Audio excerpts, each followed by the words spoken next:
Du sagde før, at du kunne garantere, at det, der stod i regeringsprogrammet, bliver til noget. Altså, at der både bliver anlægsinvesteringer og reduktion på priserne på billetter, når man gennemfører betalingsringen.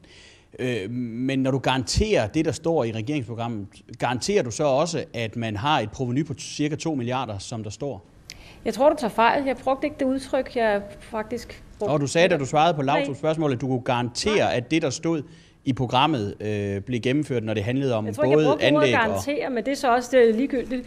Men i hvert fald, så er det jo sådan, så de ting, vi har skrevet i regeringsgrundlaget, dem magter vi at gennemføre, ja. Så det betyder, at den vil være i kraft, stå der omkring år 2013, 14 stykker, og provenyet vil være 2 milliarder om året? Det står der ikke i regeringsgrundlaget. Cirka 2 milliarder, tror jeg, formuleringen er. Det står der ikke.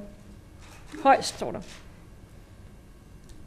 Men det kan man så ikke regne med højst. Det kan så være imellem 4 kroner og 2 milliarder. Jeg synes, du skal læse regeringsgrundlaget, og det, der står i regeringsgrundlaget, det vi gennemfører. Men hvor tæt kommer man på provenyet på 2 milliarder?